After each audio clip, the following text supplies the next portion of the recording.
열왕기상 18장 41절부터 46절입니다.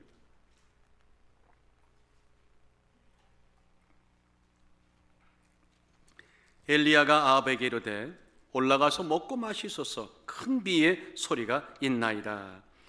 아합이 먹고 마시러 올라가니라. 엘리야가 갈멜산 꼭대기로 올라가서 땅에 꿇어 엎드려 그 얼굴을 무릎 사이에 넣고 그 사환에게 이르되 올라가 바다편을 바라보라. 저가 올라가 바라보고 고하되 아무것도 없나이다. 가로되 7번까지 다시 가라. 7번째에 이르러서는 저가 고하되 바다에서 사람의 손만한 작은 구름이 일어나나이다. 가로되 올라가 아합에게 고하기를 비에 막히지 아니하도록 마차를 갖추고 내려가소서 하라 하니라. 조금 후에 구름과 바람이 일어나서 하늘이 캄캄하여지며 큰 비가 내리는지라. 아합이 마차를 두고 이스라엘로 가니 다같이요 여호와의 능력이 엘리야에게 임하매 저가 허리를 동이고 이스라엘까지 들어가는 곳까지 아합 앞에서 달려갔더라. 자, 오늘도 얼굴 좀 보십시다. 못 뵙는 분 또 아쉽지만 함께 하실 줄 바라보고 서로 마주 보시면서 오늘 다시 한번 우리 한번 인사하십시다. 반갑습니다. 반갑습니다. 승리하셨습니다. 가정에 계신 분들도 건강하시고 또 안녕하시고 행복하시기를 바라고 오늘 이곳에 계신 모든 분들에게 하나님의 참 크신 은혜가 넘치기를 주의 이름으로 축원합니다. 그 존 F 케네디 아시죠? 미국 대통령 존 F 케네디 대통령 때 취임식 때 축시를 낭송했던 20세기 최고의 국민 시인이 있었죠. 로버트 리 프로스트입니다. 그 로버트 리 프로스트가 많은 시를 지었는데 그 중에 눈 내리는 저녁 숲가에 멈추어 서서라고 하는 그런 Stopping by wood on snow evening이라고 하는 그런 시를 지었는데 그 맨 마지막 끝절 부분이 우리에게 주는 의미가 좀 큽니다. 숲은 아름답고 어둡고 깊기만 한데 내게는 분명히 지켜야 할 약속이 있다. 잠들기 전에 잠들기 전에 걸어가야 할 몇십 리의 길이, 잠들기 전에 걸어가야 할 몇십 리의 길이 이렇게 끝나요. 한번 따라 하십시다. 잠들기 전에 가야 할 몇십 리의 길이. 잠들기 전에 반드시 오늘 가야 할 인생의 길이 있다는 것이죠. 여러분들, 사람은 누구나 각자 걸어가는 길이 있죠. 오늘 여기 계신 분들 한 분도 여기에 해당 사항 없는 분 안 계십니다. 이른바 가야 할 길, 곧 인생의 길이 누구에게나 있습니다. 자, 그 인생의 길을 걸어가면서 참 의미 있고 가치 있게 그 길을 걸어간다고 하는 것이 어떤 우리에게 길일까? 어떤 길이 그런 길일까? 인생에 걸맞는 길일까? 무르나 마나 영혼을 위해 하나님께서 예비하시고 얹어주신 그 약속과 함께 걸어가는 길은 정말 의미 있는 길입니다. 진심으로 가치 있는 길입니다. 산다는 것이 자랑스럽고 산다는 것이 힘있고 산다는 것이 매일매일 즐거워지는 길, 저는 아무쪼록 여러분들이 그 길 위에 오늘 함께 걸어가고 계신 것을 확신합니다. 자, 그러면 그 인생의 그 길, 하나님과 동행하는 길을 우리는 쉽게 믿음의 길이라 이렇게 말하죠. 믿음의 인생이라고 말하죠. 믿음으로서 사는 삶입니다. 하나님의 은혜 속에 오늘과 내일을 다 같이 신앙의 보폭으로 걸어가는 삶이다. 세상 잣대가 아니라 신앙의 보폭으로 걸어가는 삶이 믿음의 삶이죠. 그래서 로마서 1장 17절에는 복음에는 하나님의 의가 나타나서 믿음에서 믿음으로 이르게 하나니 기록된 바 오직 의는 믿음으로 말미암아 살리람과 같으니라. 참 이거 위대한 말입니다. 그 믿음으로 산다는 거, 오늘 우리는 그렇게 살고 있는데 그 내용을 우리가 구체적으로 어떻게 사는 것이 믿음으로 사는 것인가, 어떻게 사는 삶이 진짜 가치 있고 의미 있는 주의 약속에 얹어진 삶일까? 썩어가는 이 세상 속에서 하루하루를 우리가 기쁘고 힘있게 살 수 있는 그 믿음의 길을 오늘 여러분과 함께 나누기를 원합니다. 그 대답이 본문에 있는데, 이 여러분들 열왕기하 18장 이 내용 아마 너무 잘 아시죠? 솔로몬이 죽은 후에 남과 북으로 왕국이 둘로 갈렸잖아요. 남쪽 왕국을 유대 왕국이라고 말하고 북쪽을 이스라엘 왕국이라고 말하는데, 그 이스라엘 왕국의 7번째 왕이 아합이었습니다. 그런데 아합이 아내를 얻을 때 정말 하나님과 전혀 결별된, 전혀 상관없는 우상을 섬기는 아내를 얻었죠. 그 이사벨이 들어와가지고 온 나라가 남편과 함께 백성을 전부 다 점점 타락을 시키더니 하나님을 완전히 배도하고 우상을 섬기는 그런 나라가 됐죠. 하나님이 마지막 가서 더 이상 안 되겠다 싶으니까 선지자 엘리야를 보내서 이제 3년하고도 6개월 동안 이 땅에는 비도 이슬도 안 내리라 하고 하나님이 엄중하게 그들에게 경고하셨고 예언하셨고, 그거는 그대로 됐습니다. 비가 내리지 않았습니다. 이슬이 내리지 않았습니다. 그리고 3년 6개월의 때가 이제 머물러 갈 겸 끝나갈 쯤에 다시 엘리야를 보내서 하나님이 갈멜산 높은 산에 왕과 이스라엘 모든 백성들을 모이라고 하라. 그리고 정말로 너희가 섬겼던 우상 바알과 아세라 선지자 850명을 다 몰아놓고 오라고 하고, 엘리야 한 사람 세워놓고 진짜 누가 하나님인지 여호와신지 신인지를 이제 밝히 보여주리라. 그리고 세계의 대계를 펼쳤습니다.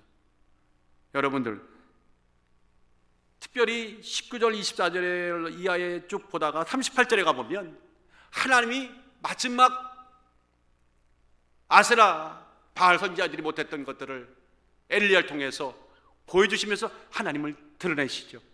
하늘에부터 불이 나렸죠.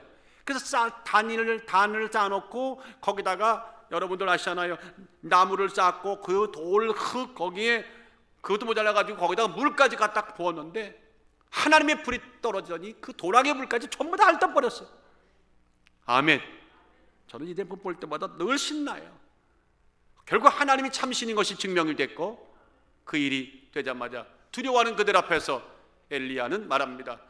기손 시냇가로 이 바알과 아세라 선지자들 전부 다 데려가 제거하라. 아주 악은 하나님 뿌리까지 뽑아내는 거죠. 그리고는 이제 해결할 일이 있죠. 3년 6개월 동안 내리잖아, 비가 내리잖아. 얼마나 나온 나라가 피폐졌겠습니까? 그 비를 내리기 위해 엘리야가 꼭대기 올라가서 기도하는 장면 기억나시죠? 정말 전심으로 엘리야가 기도하고 결과는 어땠습니까? 비가 내렸나요? 안 내렸나요? 비가 내린 정도가 아니라 큰 비가 내렸습니다. 축복의 큰 비가 내렸습니다. 아멘.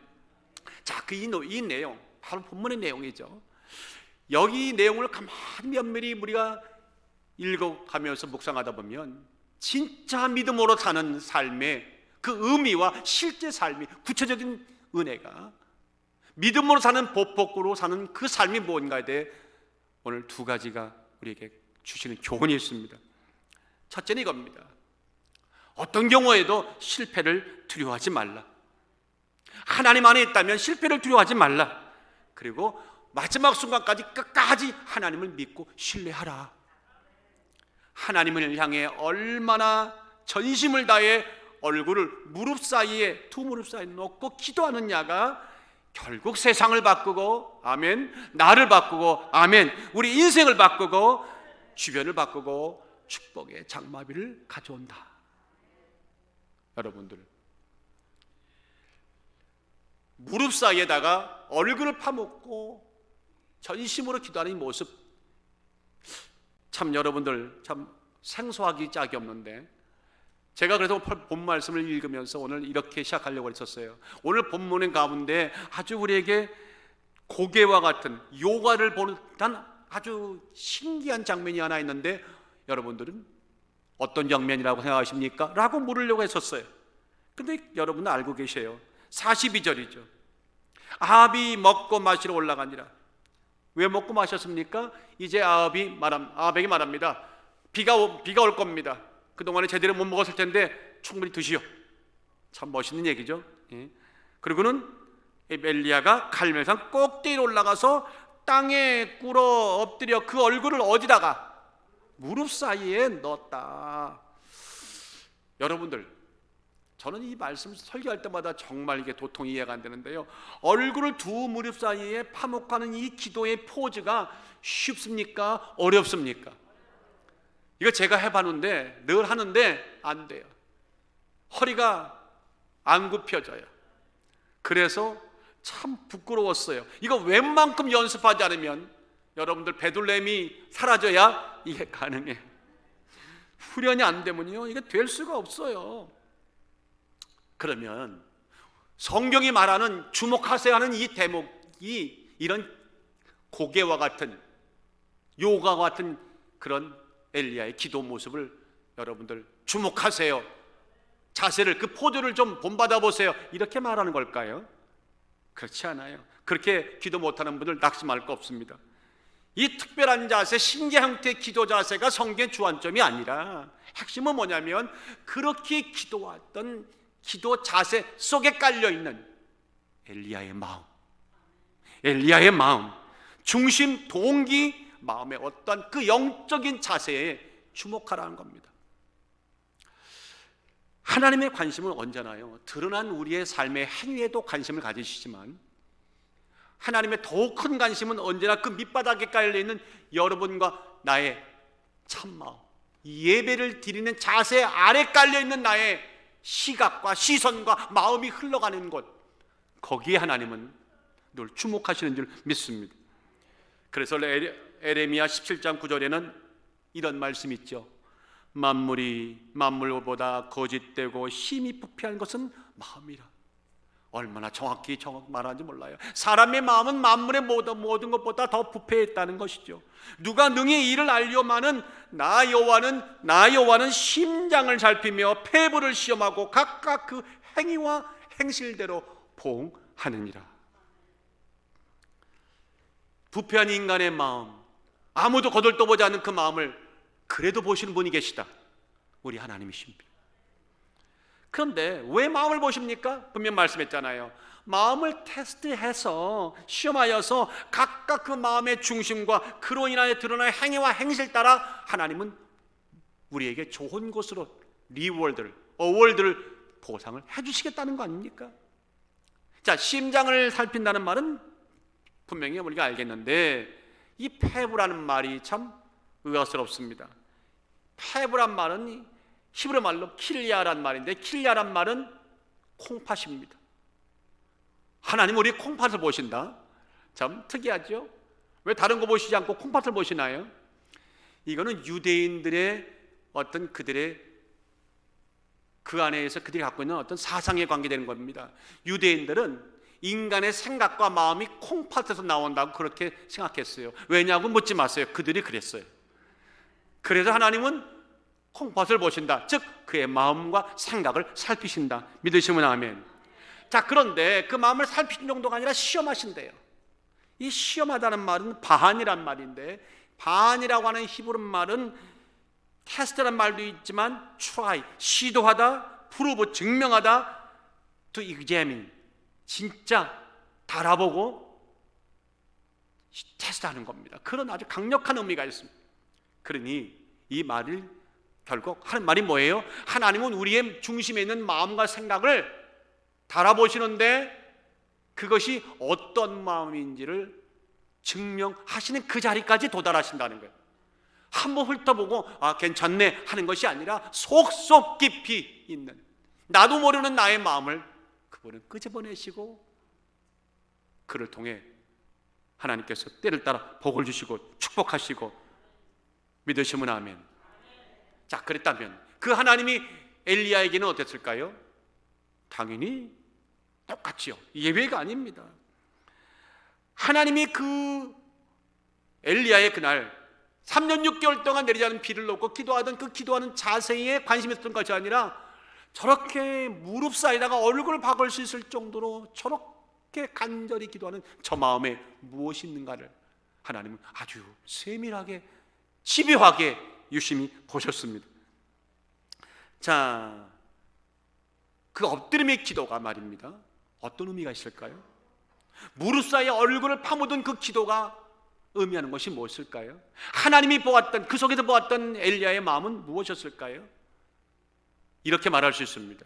한번 따라 하십시오. 엎드림은 참 경배다.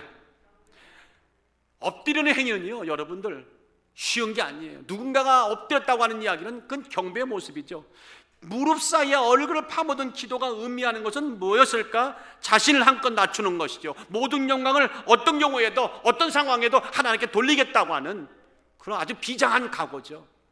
그래서 우리가 비장한 각오, 위기에 처했을 때 시키지 않아도 부복하여서 엎드려서 무릎 꿇고 기도할 때 그 기도는요, 진짜 누구도 흉내낼 수 없는 전쟁 같은 기도입니다. 우리가 그동안에 전쟁 같은 기도 언제 했습니까? 얼마나 하셨습니까? 지금도 하고 계시나요? 시편 95편 6절에는 말씀하기를, 그러므로 오라 우리가 굽혀 경배하며 우리를 지으신 여호와 앞에 무릎을 꿇자. 무릎을 꿇는 것과 경배하는 것과 전쟁 같은 이 매달림이 하나라고 지금 우리에게 말해주잖아요. 그런가 하면 엎드림은요, 순종이죠. 엎드림은 순종이에요. 엎드림은 철저하게 절대적으로 나는 복종하겠다고 하는 그 표현이죠. 그래서 하나님은 여러분들이 기도할 때 엎드리는 것을 그냥 엎드린 자체를 보지 않아요. 나에게 마음을 다해 순종하고 있구나, 하겠다는 저 의지의 표현이구나, 이렇게 읽으신다는 겁니다. 그런가 하면 이 엎드림의 속에는요, 이 순종함이 무게가 어떤지를 누가 가장 본으로 보셨냐면 예수님이었어요. 예수님이 마지막 돌아가신 날 밤에 기도하실 때에 어떻게 기도하셨어요? 마태복음 26장에 보니까 다가올 십자가의 고난이 너무 힘들다는 것을, 죽음보다 더 고통스러운 것을 이미 아셨어요. 그래서 이렇게 기도합니다. 하나님께 조금 나아가서 얼굴 땅에 대시고 엎드려 기도하여 가라사대, 내 아버지여, 만일 할만하시거든 이 잔을 내게서 지나가게 하옵소서. 아버지, 정말 감당할 수가 없습니다, 힘듭니다 라고 말했지만 그 뒤에 분명히 말했죠. 뭐라고요? 그러나 나의 원대로 마옵시고 아버지의 원대로 하옵소서. 그러니까 아버지의 원대로 하는 것이 엎드림의 참 의미라는 겁니다. 여러분들이 기도할 때에 그렇게 그 모습을 그렇게 읽으시는 거예요. 그런가 하면 여러분들 보세요. 머리를 무릎 속에 넣고 한다는 이 기도 속에서 주님은 뭘 읽으셨냐면, 하나님의 읽은 것은 이거였어요. 아하, 너는 지금 아무것도 보지 않겠다는 거구나. 보세요. 얼굴을 무릎 사이에 넣었는데 뭐가 보입니까? 아무것도 안 봅니다. 깜깜한 것만 보입니다. 사람도 안 보고 환경도 안 보고 조건도 안 보고 오늘 모든 거 보지 않겠다는 거예요. 나는 믿음의 눈으로 하나님만 바라보겠습니다. 이거죠. 참 그것이었습니다. 오직 하나님만 바라본다는 겁니다. 내가 아무 보여지지 않지만 믿음의 눈으로 바라보는 모든 것이, 그것이 현실이고, 그래서 없는 자를 있는 것 같이 부르시고, 지금 죽어가는 자에게도 살아날 수 있다고 하는 현실로 받아들이는 그 순간 예수 이름을 명할 때 살아나는 역사가 있는 거 아닙니까? 바로 그거였죠. 엘리야의 두 무릎 기도는 그런 의미였어요. 오늘 이 아침에 여러분들 기도하실 때, 눈을 감으실 때 그런 마음을 기도하세요. 나는 아무것도 볼 수 없고 보고 싶지 않고 오직 십자가만 보겠다. 상황 보면 기도가 안 돼요. 눈물만 나요. 환경 보면 주눅이 들어서 기도도 못해요. 그러나 십자가 보면 할 수 있어요.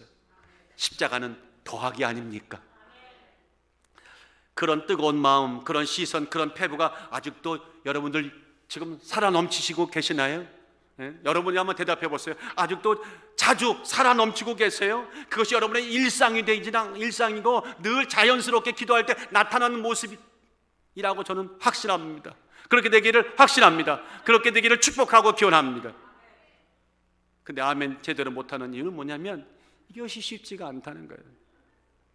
어떨 때는요, 솔직히 말하면요, 간헐적으로 마치 연례 행사하듯이 적당하게 한번 드리는, 저는 개인적으로 이 기도를 어벌정 기도라고 말합니다. 다 같이 어벌정 기도.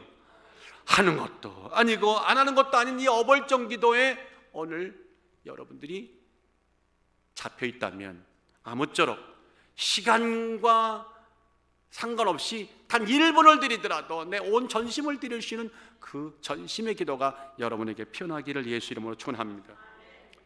머리를 무릎 사이에 이 파묻는 기도, 이 자연스러운 일상이 되는 그것은 간절함이었죠. 그만큼 엘리야는 간절한 거예요. 자기를 위해서 간절한 것도 있지만 온 백성의 모든 고통을 마치 자기의 고통인 양 대신 지고 100% 공감하면서 하나님 앞에 우로를 열어달라고 간절히 매달리는 거죠. 여러분 천국 가시면 물어보세요. 엘리야에게 그때 기도하실 때 무슨 생각하셨습니까? 하면 100% 제 말이 맞을 겁니다. 나는 아무 생각도 안 했어. 딱 하나만 떠올렸어. 하나님이 나를 아방에게, 이스라엘 백성들에게 보내면서 약속해 주었던 그 말씀만 나는 기억하고 기도했어. 그것이 뭔데요? 1절에 있습니다. 많은 날을 지나고 제3년에 여호와의 말씀이 엘리야에게 임하여 가라사대 너는 가서 아합에게 보이라 내가 비를 치면 내리라. 내가 비를 치면 내리리라. 약속하신 성령과 약속하신 은혜를 그때 그 교회에 바로 아름다운 게 그 예배 가운데 나는 부어주리라. 그거 하나만 믿고 기도하는 거예요. 엘리야는 그 비가 온다는 그거 하나만 믿고 기도했을 겁니다. 하나님, 맞습니다. 하나님의 사람은 어디를 갖다 놔도 티가 안 날 수가 없습니다. 눈에 안 들어올 수가 없습니다. 왜냐하면 그들은 언제나 자신의 생각, 느낌, 자신의 견해보다는 성령의 감화와 감동으로 주었던, 내게 주었던 나의 말씀, 내게 주었던 나의 약속의 말씀, 우리에게 주었던 약속에 붙잡고 절박하게 기도하는 사람들, 어디 가도 티가 납니다. 아무도 없는 교회 예배당에 와서 아무도 없는 것이 중요한 것이 아니야. 거기는 하나님이 계시잖아요. 아버지, 이 말씀 제가 20대 때, 30대 때, 50대 때 최근에 주셨잖아요 하고 막 간절히 기도하는 겁니다. 그런 사람들은 기회만 주어지면 거침없이 하나님이 내게 이런 은혜를 주셨다고, 내게 이런 약속을 주었다고 선포하기를 주저하지 않습니다. 누구처럼? 마치 엘리야처럼 자신감이 있죠. 그래서 41절에 보세요. 그런 자신감, 참 이거 우리 오늘 도전받기를 원합니다. 40절까지 보니까 아세라 바알 선지자 다 제거한 후에, 다 죽인 후에 이제 벌벌 떠는 아방에게 41절 다 같이 한번 읽읍시다. 시작. 엘리야에게 아합에게 이르되 올라가서 먹고 마시소서 큰 비의 소리가 있나이다.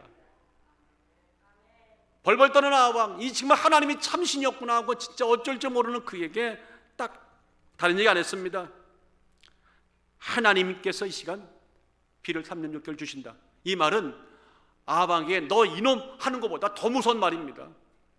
뭐 계속 하나님의 역사를 얹어서 꼼짝달싹 없게 만드는 거예요. 그런데 보세요, 참 신기한 게 큰 비의 소리가 있대요. 우리끼리 조용하게 물어봅시다. 그날 진짜 이 말을 아방에게 할 때 엘리야의 귀에 비가 오는 소리가 막 주룩주룩 먹구름이 몰려오는 쫙 하는 소리가 들렸을까요? 실제로 들렸을까요? 헷갈리시죠? 실제로 들린지는 몰라요. 그런데 분명한 건 있어요. 믿음으로 들었어요. 믿음의 귀로 들었어요. 믿음의 귀로 들렸어요. 말씀의 귀로 들렸어요. 찬양하는 가운데 찬양의 귀로 들었어요. 그래서 이 예배는요, 어느 한 부분이 다 예배가 전체가 다 예배인 겁니다. 여러분 찬양할 때 일찍 오세요. 찬양하면서 그 귀가 열려요. 왜 끝날 때 오십니까? 좀 일찍 오세요. 데이트 갈 때도 일찍 가야 진심이 더 보이듯이 좀 일찍 오시라고. 와서 기도하고 찬양할 때는 참 마음이, 그러고 나면 말씀은 더 열리겠지. 할렐루야. 오늘 앞으로 그런 의미로 함께 좀 달려가시기를 주의 이름으로 축원합니다. 무릎 꿇고 머리를 그 속에 파묻고 기도하는 자에게 허락된 특권이 뭐냐? 바로 그겁니다. 남들은 안 들리는데 내 귀는 들려요. 꼭 이렇게 말하면 꼭 귀신 역사 얘기하는데 이건 하나님의 역사 얘기하는 거예요. 똑같은 예배당에서 말씀을 들어도요, 누군가에는 그것이 하나님의 음성으로 팍팍 꽂히는 분들이 있어요. 돌아오라, 지금이다, 잘 왔다, 상천하지에 나 여호와가 너를 위해 오랜 세월 동안 내가 사람을 보냈고 환경을 보냈고 너를 불렀다. 그런데요, 여러분들, 엘리야가 하는 말인즉슨 비가 온다는 말하는데, 이 비가 온다는 것이 여러분들 비가 올 거란 말입니까? 비가 지금 온다는 말입니까?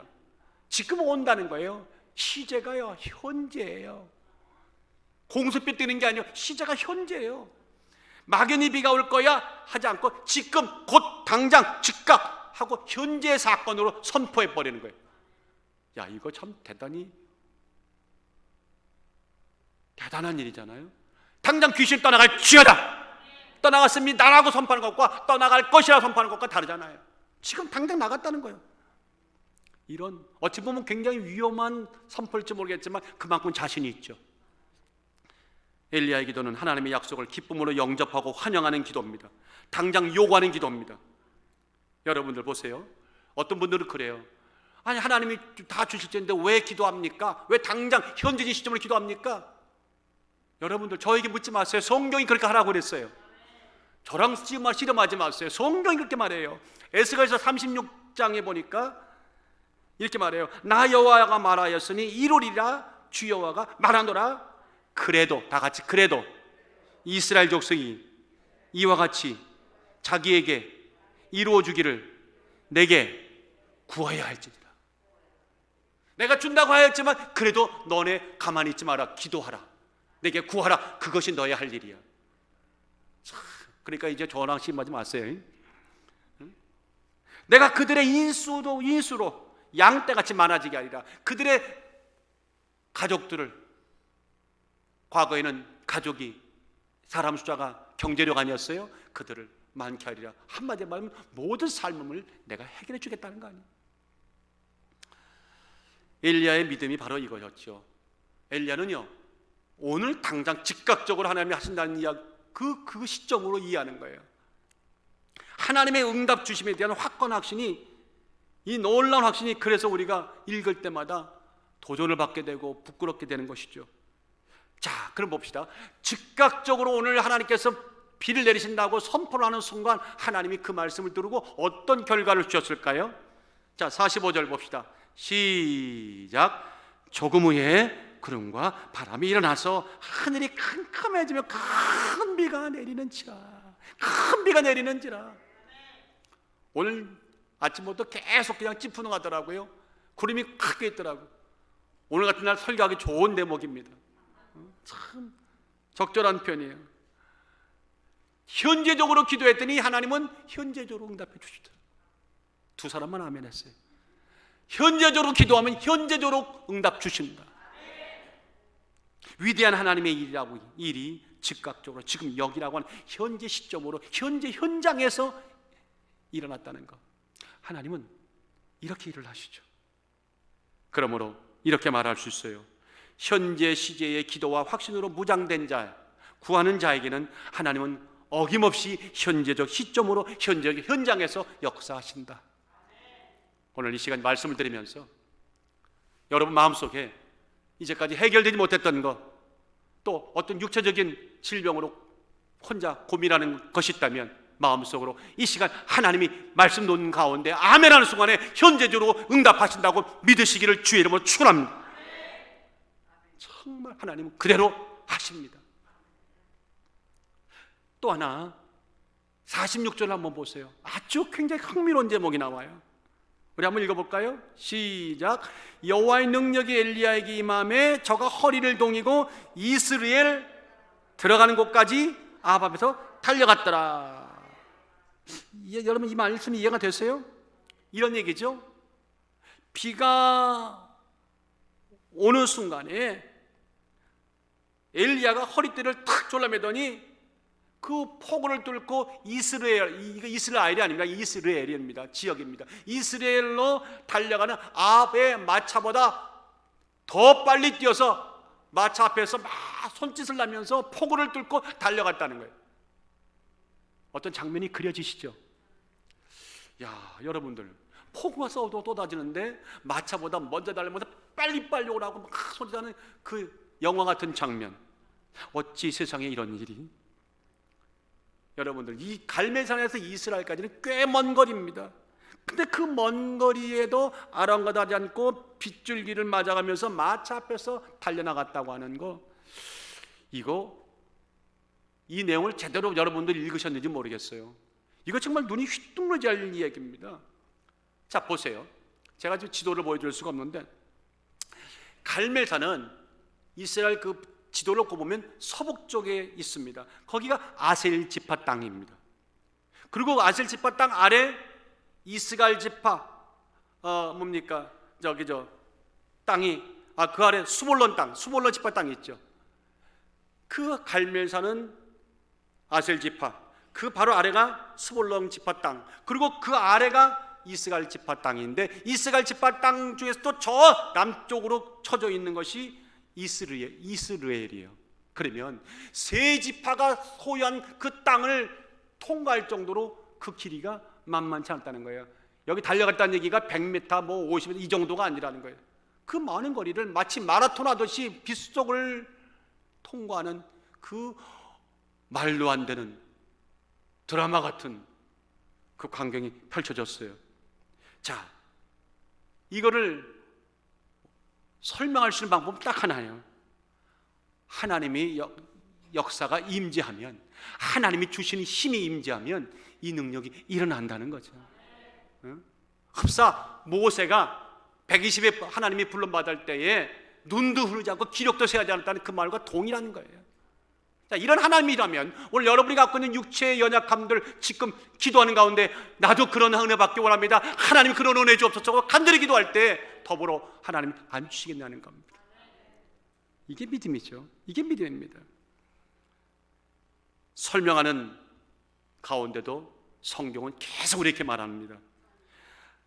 하나님은 두 무릎 사이에다가 머리를 박고 파묻고 기도할 정도의 전심 있는 그런 간절한 자에게는 기도는 물론, 비를 내려주신 것은 물론, 응답은 물론, 이렇게 먼 거리를 달려가도 괜찮을 정도의 육체적 건강도 주신다는 거죠.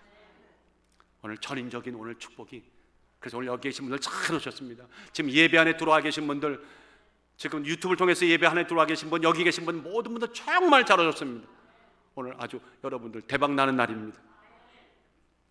이런 삶이 믿음으로 사는 것이죠. 그래서 하루가 즐겁잖아요. 오늘 내가 오늘 어디가 아프 보이는데 예수 이름으로 나사렛 예수 이름 명하느니 귀신을 떠나갈지어다, 육체는 건강할지어다, 서로 이렇게 선포하면서 아멘할 때 또 병 치유되는 역사가 일어날 때 이게 참 신기하고 즐겁고, 이게 믿음의 생활 아닙니까? 아무쪼록 오늘 믿음의 구체적인 생활이 여러분의 것이 되길 주의 이름으로 축원합니다. 그런가 하면 오늘 본문을 통해 주시는 두 번째 메시지가 있어요. 하나님의 약속을 믿는 믿음 외에 그 모든 것, 그 어떠한 것도 사소한 것이다, 부수적인 것이다. 다시 한번 말씀드립니다. 하나님의 약속을 믿는 믿음, 소망 외에는 다 사소한 것들이라는 거예요. 영적으로 보니까 그게 에브리띵이 아니라는 거예요. 한 파트라는 겁니다. 그래서 생동감 넘치는 그 살아있는 소망이 결국 하나님의 응답을 가져온다는 이 엄연한 말씀을 오늘 이 사건이 우리에게 하고 있습니다. 자, 보세요. 여러분 들어보십시다. 여러분들은 지금 여기 계신 분들은 저보다 더 인생을 많이 사신 분도 계시고 또 제 후배인 분들도 계시지만, 인생을 얼만큼 많이 살았냐 이걸 지금 따지지 말고 하나 얻은 건 있어요.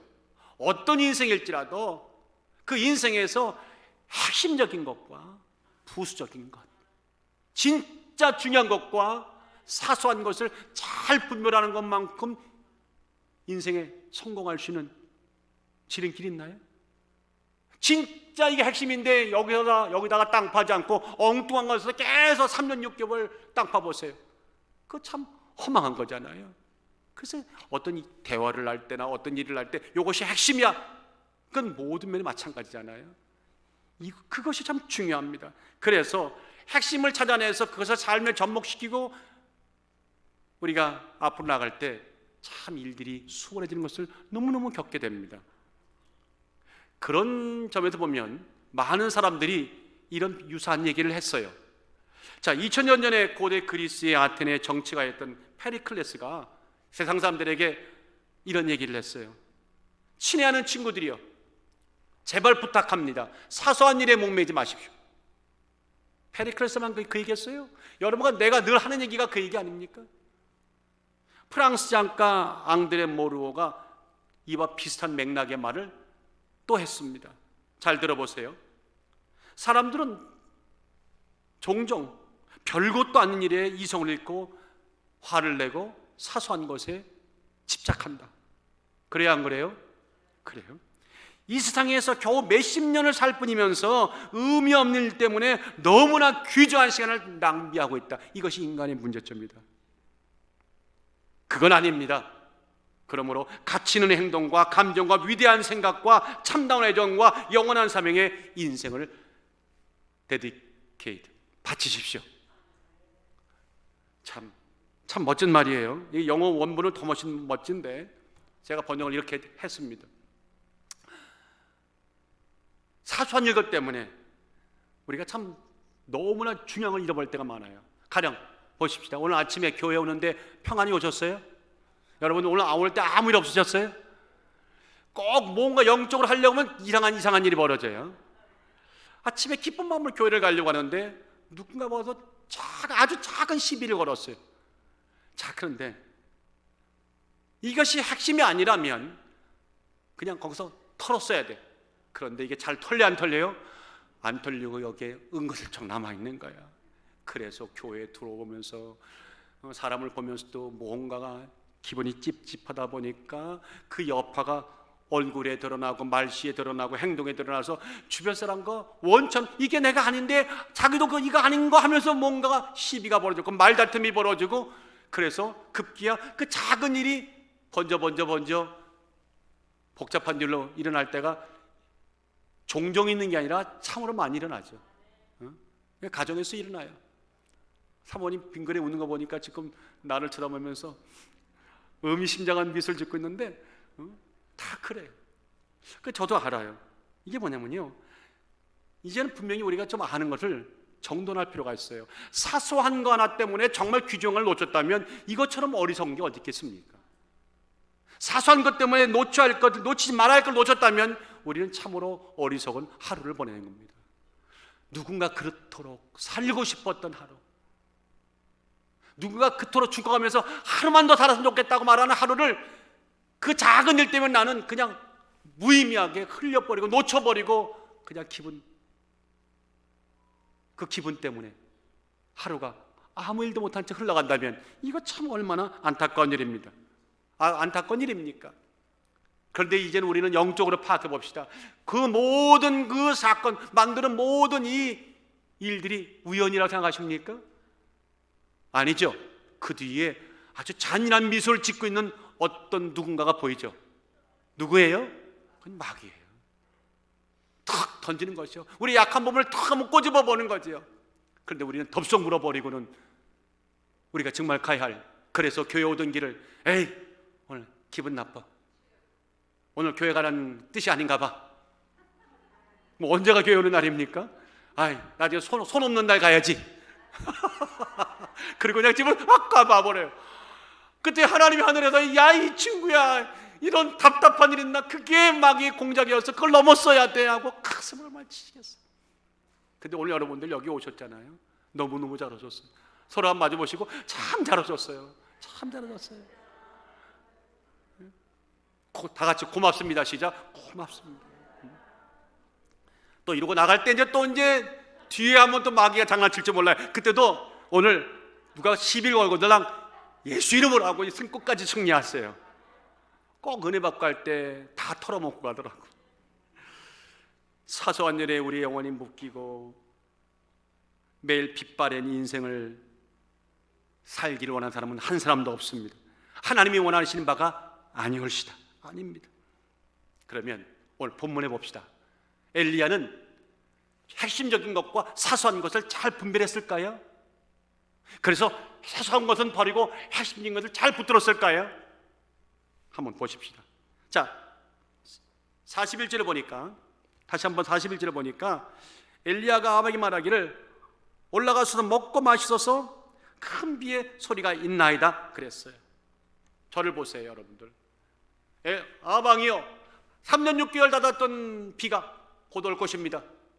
딱 말했는데, 그리고 그 말 떨어지게 무섭게 하나님이 하더니 비를 쫙 내리셨나요? 그랬으면 참 이게 어깨가 올라가는 거잖아요. 응? 참. 그러면 거기까지는 또 넘어갑시다. 그러니까 엘리야가 산 꼭대기에 올라가서 비가 안 오니까 하나님께 간절히 기도할 때, 그때 비가 좀 즉각적으로 기도를 시작한 순간 쫙 내려졌나요? 참 여러분들 야속합니다. 아니라고 말한 그 우리도 참 야속하죠. 그런데 한번 생각해 보세요. 37절 8절과 너무 대조적이에요. 무슨 말인가 하면 바알과 아세나 선자들을 다 모아놓고 제단을 쌓아놓고 불로응답하는 신이 참신이라 말할 때 바알과 아세라 선지자들이 하루 온종일 몸을 찢고 자해를 하고 별짓을 다 했지만 불이 떨어졌나요? 불커녕은요 땡볕에 그냥 쨍쨍한 날만 있었어요. 그런데 엘리야가 다 됐느냐? 미소를 지으면서 하나님 하고 손을 들고 간절히 기도하고 응답하소서 할 때, 여호와여 내게 응답하소서, 내게 응답하소서, 이 백성으로 주요하는 하나님이신 것과 주는 저희의 마음으로 돌이키게 하시는 것을 알게 하옵소서 하심에 딱 두 마디 기도했어요. 그랬더니 뭐라고 나와요? 이해된, 영어로 된입니다.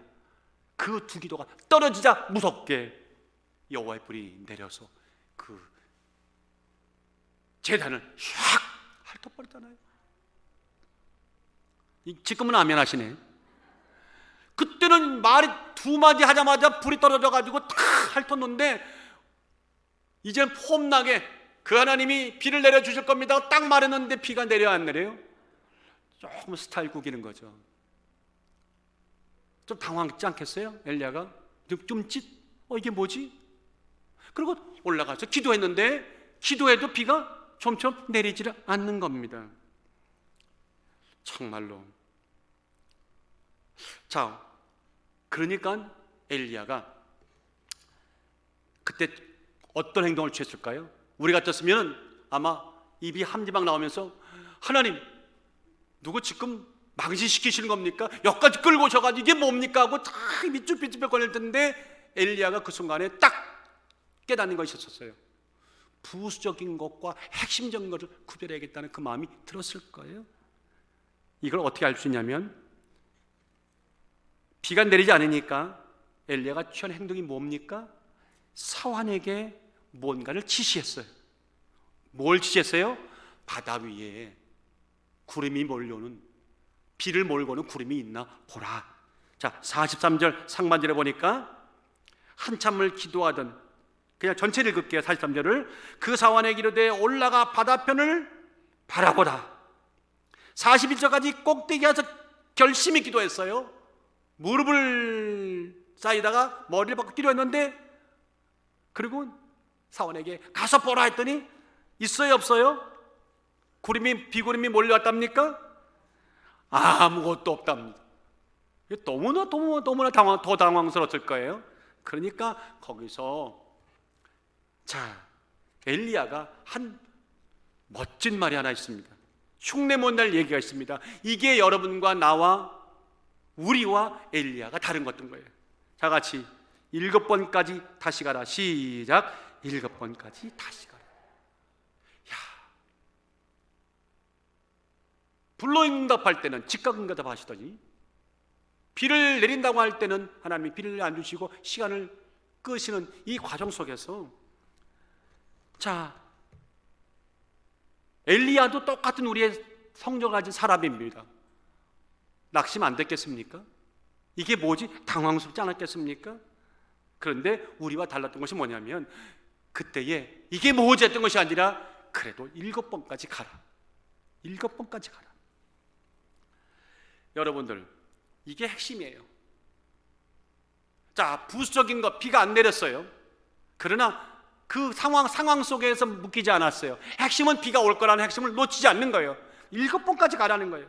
자, 그런 이야기는 뭐예요? 하나님에 대한 약속에 대한 소망의 끈을 절대 놓겠다, 안 놓겠다? 놓지 않겠다. 이게 이 핵심이요. 이 핵심은 든든하니까 어떤 상황이 바뀌더라도 나는 그 내용을 모르지만 하나님 뜻이 있을 거야 하고 7번까지 가라고 먼저 선지의 말을 던지는 겁니다. 예상 밖의 일이 벌어졌어요. 그렇지만 엘리야는 그때도 소망으로 그대로 불탔습니다. 이름하여 다 같이 줄기찬 소망. 시작. 줄기찬 소망. 제가 그렇게 표현했습니다. 줄기찬 소망입니다. 그래, 비가 목구름이 안 몰려와? 그럼 7번까지 가.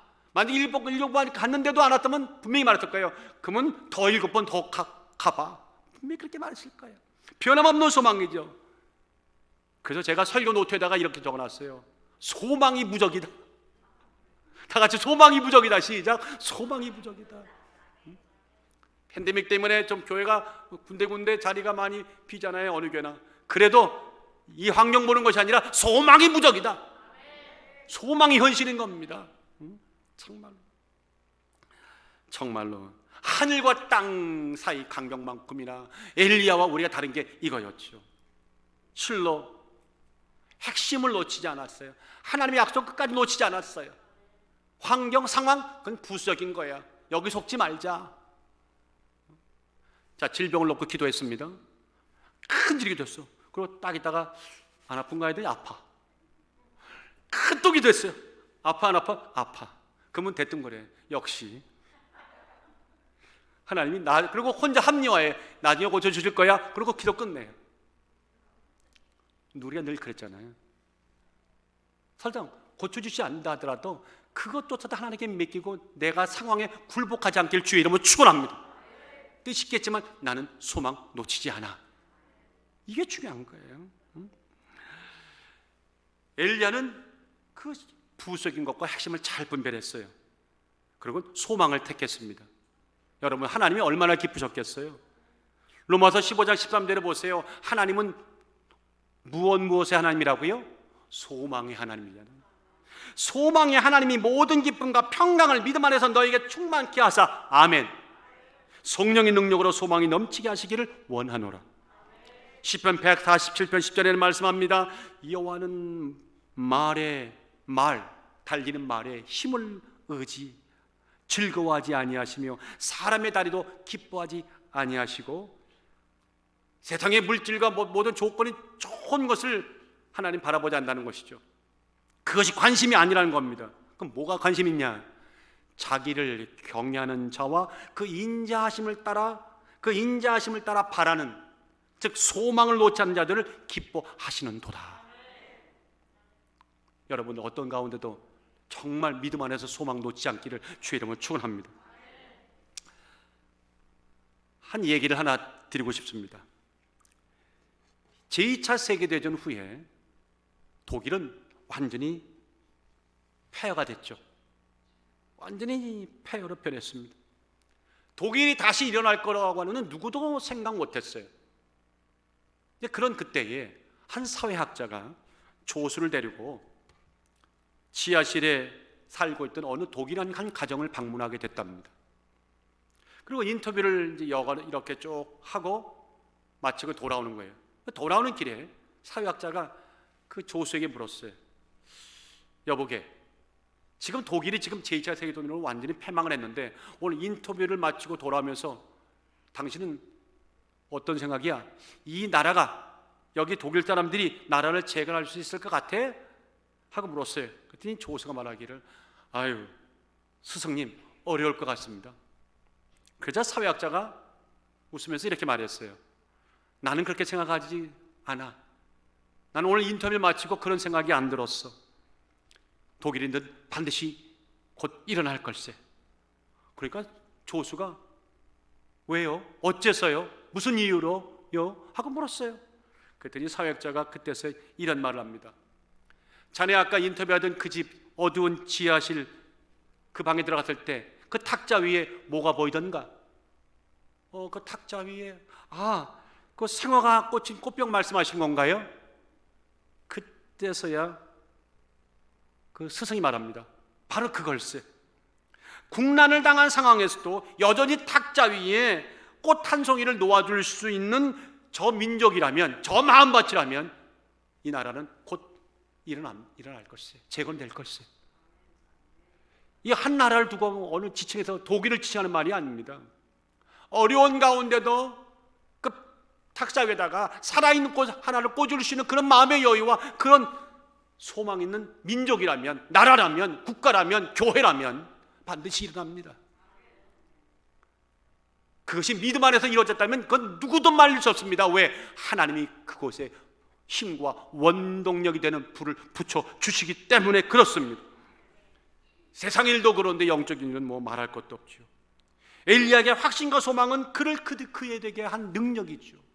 3년 6개월 동안 닫혔던 그 우로의 비를 열게 했던 그것은 한 사람의 핵심과 부수적인 것을 잘 분별하여서 핵심을 끝까지 붙잡고 놓지 않았던 그 소망, 거기에 하나님이 응답하신 것입니다. 그 엘리야의 그런 소망, 하나님을 향한 신뢰를 영성가 브레넌 매닝이라는 분이 이런 그의 그 신뢰를 이렇게 표현했어요. 가차없는 신뢰다. 거침없는 신뢰다. 오직 하나님만 바라보는 그 신뢰는 인정사정, 좋은 의미입니다. 인정사정 없는 신뢰고, 가차없는 신뢰고, 거침없는 신뢰다. 참 멋있는 표현입니다. 하나님이 어떤 경우에도 우리와 함께 하시고 이 일을 해결해 준다고 하는 이 소망에 대해서 아무것도 타협하지 않았다는 거예요. 철저하게 신뢰했다고 하는 그 신뢰가 결국 닫힌 하늘도 열었다. 그러면 우리도 엘리야처럼 소망의 기도를 해야겠죠. 계속 기도해야겠죠. 언제까지? 피그름이 몰려올 때까지. 여러분들 7번 다시 가라고 했잖아요. 참 이렇게 생각하시는 분은 없을 거예요. 7번 가라는 얘기는 딱 7번만 가라는 얘기입니까? 아니면 그냥 많이 가서 좀 봐, 그 얘기입니까? 그 얘기가 아니에요. 그냥 많이 가라, 7번만 가라, 그 얘기 아니에요. 비구름이 몰려올 때까지 그냥 가. 기도는 다 응답받을 수 있답니다. 어느 목사님 말, 참나 그거 다 하는 얘기인데 참 공감이 갔어요. 기도 모두 그냥 다 응답 주신대요. 하나님이 선하시니까 응답 주신대요. 그런데 또한 이유가 있대요. 우리가 기도 응답 받을 때까지만 기도하면 응답 받는데, 이게 말장난 같은 말장난이 아닙니다. 마음의 자세가 그와 같아야 된다는 겁니다. 마태복음 18장 22절에 어느 날 주님께서 제자들에게 70번씩 7번 용서하라, 그렇게 말씀했어요. 7번에 70번씩 용서하라고 그랬어요. 70번에 7번 용서하라고 그랬어요. 이것까지는 여러분 구하지 않을게요. 70번에 7번 용서하라는 거니까 490번만 용서하라는 거예요. 여러분 일생에서 490번만 딱 용서하시면 끝! 이제는 죽어도 용서하네, 그겁니까? 그거는 생명 다음 날까지 용서하는 얘기잖아요. 똑같은 이치에 7번 기도하라는 얘기는 그것이 아니에요. 소망 놓지 말고, 어떤 상황 가운데도 하나님에 대한 희망 놓지 말고 끝까지 가라. 그런 기도가 간절한 기도죠. 응답받을 때까지 묵묵히 하는 기도, 갈수록 소망이 불붙는 기도, 그 간절한 기도의 정수를 보여준 사람이 바로 오늘 본문의 엘리야고요. 참, 엘리야에게 그렇게 계속 가라고 그랬더니, 사원에게 가라고 그랬더니 사원이 마지막 엘리야에게 하는 너무 멋진 말이 있죠. 감동적인 말이 있죠. 44절입니다. 우리 한번 다 같이 읽어봅시다. 시작. 7번째에 이르러서는 저가 고하되 바다에서 사람의 손만한 작은 구름이 일어나나이다. 여러분들 잠깐만요. 바다에서 손바닥 요만한 구름이 일어났대. 이거 참 거짓말 같은 얘기 아니에요? 여러분 산에 올라가서 바다에 이렇게 보는데 구름이 올라오는데 손만한 구름이 보인다는 게, 그게 보였다는 것도 기적이요. 그게 보일 수 있습니까, 솔직히? 근데 보이게 해줬대요. 그것도 그날 하나님의 역사예요. 그러니까 여러분들 보세요. 그러니까 역사는요, 안 일어난 것 같지만 하나님이 곳곳에 일어나고 있는 거예요.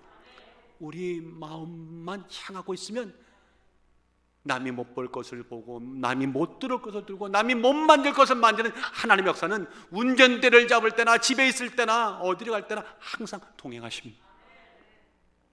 자, 정말로 감사한 일이죠.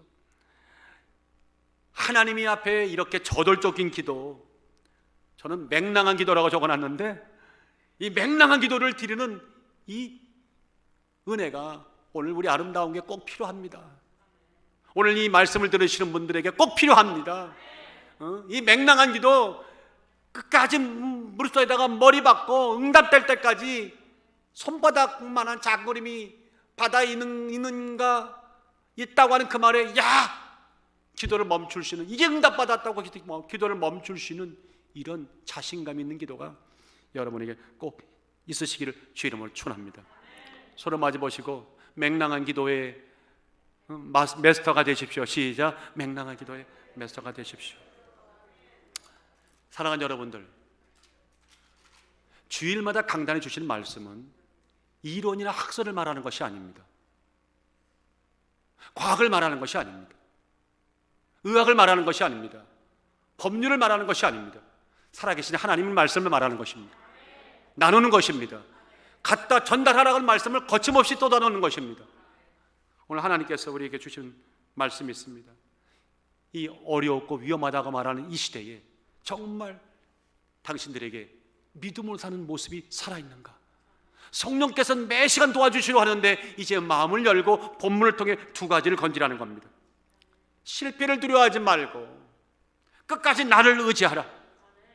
그리고는 엘리야가 무릎 사이에다가 머리를 파묻고 했던 그 기도, 설령 그 기도의 포도가 나오지 않는다 하더라도 그 전심 어린 그런 기도가 있다면 세상과 인생과 모든 것이 바뀔 것이다. 그런 자들에게는 핵심적인 것과 부수적인 것을 잘 분별하는 지혜가 필요한데 성령께서 주신다는 거예요. 오직 하나님이 우리에게 주신다고 하는 약속만이 절대적이고 모든 것이고, 그 소망을 놓지 않은 자들에게는 반드시 비가 내릴 것입니다. 다음 주간에 상황이 안 따라준다 하더라도 7번까지 가라고 외칠 수 있는 여러분들이 계실 때, 다음 주에는 기쁘게 모두가 이것에 모여 주를 찬양하게, 더욱 찬양하게 될 줄 믿습니다.